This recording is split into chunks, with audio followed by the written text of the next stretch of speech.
Shalom semuanya. Di balik senyum seseorang, terkadang ada rasa lelah dan tekanan yang tidak pernah terlihat oleh orang lain.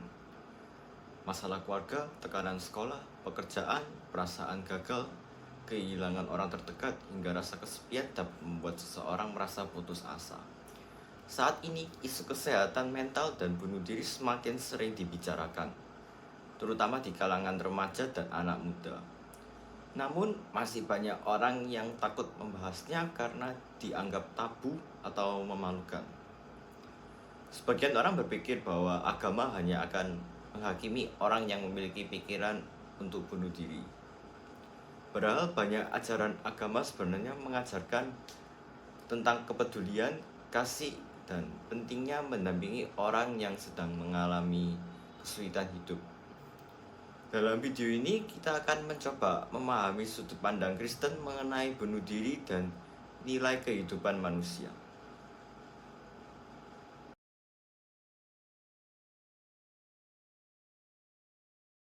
Dalam ajaran agama, kehidupan dianggap sebagai sesuatu yang sangat berharga.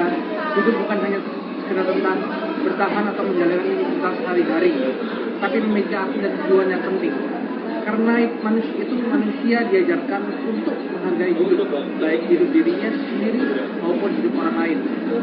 Setiap orang dipercaya memiliki nilai yang sama, tidak peduli latar belakang, kondisi ekonomi, ataupun masa lalunya.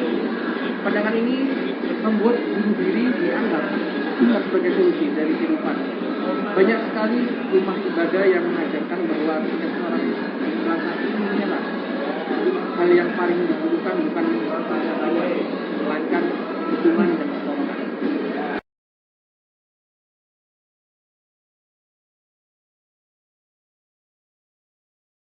Banyak orang memiliki tanggapan bahwa agama Kristen hanya akan menghakimi orang yang mengalami depresi atau memiliki pikiran untuk bunuh diri. Namun, pada kenyataannya, banyak komunitas Kristen modern justru lebih menekankan empati dan pendampingan. Orang yang sedang mengalami tekanan mental dianggap membutuhkan perhatian dan dukungan. Mereka tidak seharusnya dijauhi atau dipermalukan.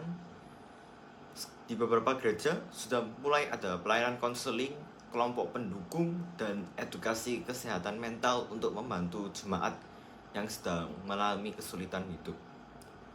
Hal ini menunjukkan bahwa agama tidak selalu berbicara tentang hukuman, tetapi juga tentang pemulihan dan kasih kepada sesama manusia. Seseorang yang memiliki pikiran bunuh diri seharusnya diajak berbicara, didengarkan, dan dibantu mencari pertolongan yang tepat. Terkadang, kehadiran seseorang yang membenarkan saja sudah dapat memberikan kekuatan besar bagi orang yang sedang merasa sendirian.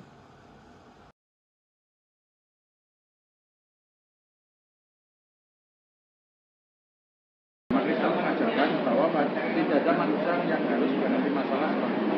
Ketika seseorang merasa putus asa, dukungan dari keluarga, teman, dan komunitas sangat penting untuk membantunya.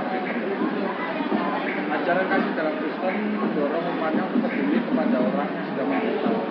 Bukan hanya lewat kata-kata, tapi juga mengerjakan hal seperti mendengarkan, menemani, dan membantu mencari kebenaran profesional.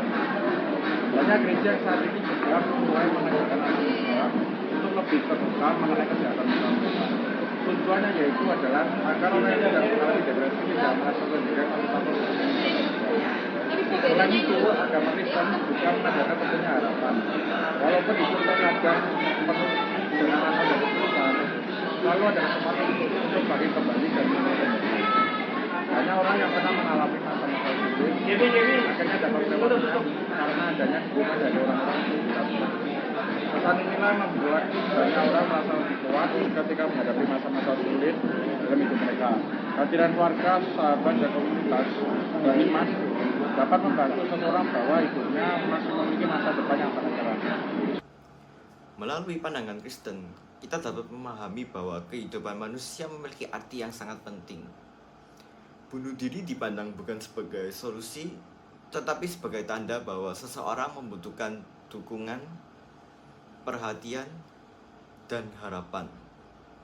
Selain itu, agama Kristen juga mengajarkan pentingnya kasih, empati, dan kepedulian terhadap sesama manusia. Orang yang sedang mengalami kesulitan hidup tidak seharusnya dijauhi atau dihakimi, tetapi perlu ditemani dan dibantu. Perbedaan agama dan keyakinan seharusnya menjadi kesempatan untuk kita saling belajar dan memahami satu sama lain. Dengan saling peduli dan mendukung, kita dapat membantu menciptakan lingkungan yang lebih penuh kasih dan membuat orang-orang yang sedang berjuang merasa tidak sendirian.